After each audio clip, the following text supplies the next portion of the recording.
तो प्रॉपर्टी के बारे में बात करते हैं।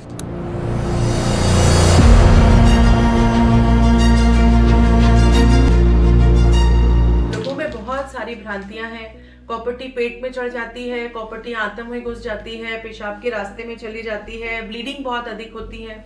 ज्यादातर केसेस में मिथ है।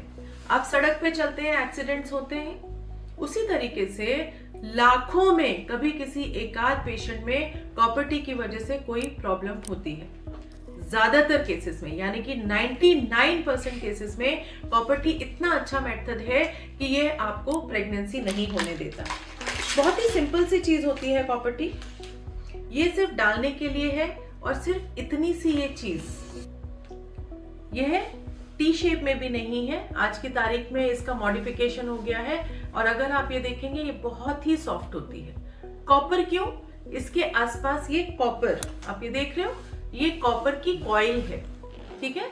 तो बस हमको क्या करना होता है, इसके ही थ्रू बस ये प्रॉपर्टी को हम यूट्रस के अंदर प्रवाहित कर देते हैं। इस तरीके से जाते हैं और ये यूट्रस के अंदर छोड़ दी जाती है। इसका ये धागा यहाँ पर इस तरह रहता है। 1 इंच का धागा सर्विक्स के बाहर तक हम कट करके डालते हैं। अब ये प्रॉपर्टी किस तरीके से एक्ट कर रही है, इसके जो कॉपर आयंस हैं ये यहाँ से आने वाले शुक्राणु को और यहाँ से आने वाले अंडे को आपस में मिलने नहीं देते, ठीक है। तो इस तरीके से ये 99.9% इफेक्टिव होती है आपकी प्रेगनेंसी को रोकने में, जो एबॉर्शन को प्रिवेंट करती है, जो बहुत ही खराब चीज है।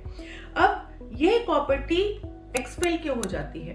तो जिन महिलाओं के बहुत सारे प्रेगनेंसीज हुई हैं, जिनके 2 या 3 4 नॉर्मल डिलीवरी हुई है, जिनका बच्चेदानी का मुंह ढीला है, ऐसे केसेस में करीब 1 से 2% केसेस में, 100 में किसी 1 या 2 लोगों में ये अपने आप नीचे गिर जाती है। तो पीरियड के दौरान जब बच्चेदानी का मुंह हल्का सा ढीला होता है, उसके बाद एक बार उंगली डालकर हल्का सा इसको चेक करना होता है। अगर आपको ये धागा महसूस नहीं हो रहा तो आप अपने डॉक्टर को कंसल्ट कर सकते हैं। डॉक्टर सिर्फ नीचे से पर स्पेकुलम करके देख लेंगे कि धागा महसूस हो रहा है, दिखाई दे रहा है कि नहीं। अगर तो धागा दिख रहा है, बिल्कुल भी चिंता करने की बात नहीं है। अगर ये धागा नहीं दिखाई दे रहा है तब भी कुछ बहुत चिंता करने की बात नहीं है। सिर्फ आपको एक अल्ट्रासाउंड कराने की जरूरत है। अल्ट्रासाउंड में ये प्रॉपर्टी बहुत अच्छे से दिखाई देती है कि इसका पोजीशन कहाँ है।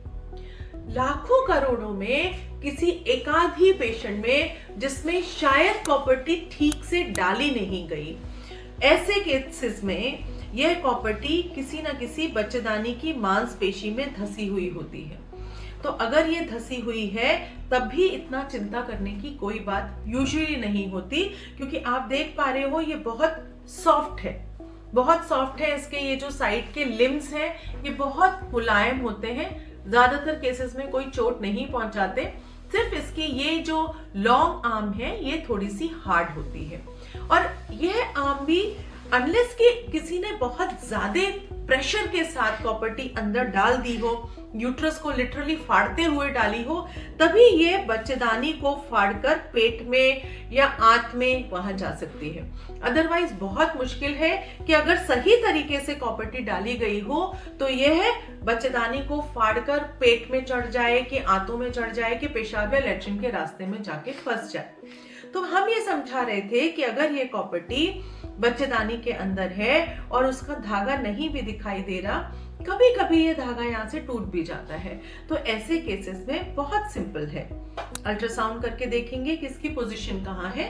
अगर कोई एकाध लिम्ब थोड़ी बहुत राइट लेफ्ट भी है तो सिर्फ हम हिस्ट्रोस्कोपी विधि द्वारा, जिसमें हम नीचे के रास्ते दूरबीन डालते हैं, इसको देखेंगे और अगर धागा है तो धागे को पकड़ के आराम से निकाल लेंगे, नहीं तो इसका ये जो लिम्ब है इसको पकड़ के आराम से निकाल लेते हैं। तो हिस्ट्रोस्कोपी विधि द्वारा मिस्ड थ्रेड्स में प्रॉपर्टी बहुत आराम से निकल आती है।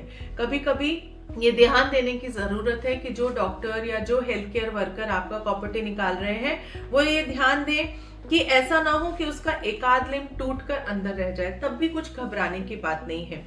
आराम से हिस्ट्रोस्कोपी से ये बहुत आराम से आ जाती है। हार्डली 3 to 5 मिनट्स का ये प्रोसीजर है अगर आपके धागे प्रॉपर्टी में दिखाई नहीं दे रहे हैं। तो कुछ एकाध छोटी मोटी प्रॉब्लम की वजह से प्रॉपर्टी को एज सच डिनाई कर देना कि ये एक अच्छा मेथड नहीं है, ये तो नाइंसाफी है। एबॉर्शन कराना बिल्कुल अच्छी बात नहीं है। बाकी किसी भी तरीके का गर्भ निरोधक साधन आपको इस्तेमाल करना चाहिए, चाहे गर्भ निरोधक गोलियां हो, कॉपर टी इंजेक्शन हो, डिम्पा इंजेक्शन जो हर 3 महीने में लगता है, आजकल इम्प्लेनॉन आ गया है जो एवरी 5 इयर्स के लिए आपके इंजेक्ट कर दिया जाता है। तो कुछ ना कुछ, या फिर अगर आपकी फैमिली कंप्लीट हो गई है तो आप लाइगेशन करा सकती हैं, ट्यूब्स बंद करा सकती हैं। तो कुछ ना कुछ गर्भ निरोधक साधन इस्तेमाल करें। बहरहाल कॉपर टी एक बहुत ही सेफ मेथड है। फिर कुछ लोग कहते हैं कि कॉपर टी डलवा लेंगे तो मैडम प्रेगनेंसी नहीं आएंगी। Now let me tell you, जैसे ही आप कॉपर टी निकालते हैं, ये जो कॉपर आयंस का इफेक्ट है ये टोटली रिवर्ट हो जाता है। एंड बिलीव मी, 2nd और 3rd या 4th मंथ तक, अगले ही महीने या 4-6 महीने में पेशेंट अगर चाहती है कंसीव करना तो तुरंत ही कंसीव कर कर वापस आती हैं। अगर आप नहीं चाहती हैं कि आपने अभी तक कॉपर टी डलवाई थी, आपकी फैमिली कंप्लीट हो चुकी है, तो आप 1 महीने बाद दोबारा से कॉपर टी डलवा सकती हैं। कॉपर टी नहीं डलवाना चाहती, आप गर्भ निरोधक गोली ले सकती हैं। बट हाँ, कॉपर टी निकालने के तुरंत बाद ही कंसीव करने के चांसेस बहुत अधिक बढ़ जाते हैं। तो अगर नहीं चाहते हो कंसीव करना तो कुछ ना कुछ साधन जरूर यूज करना है।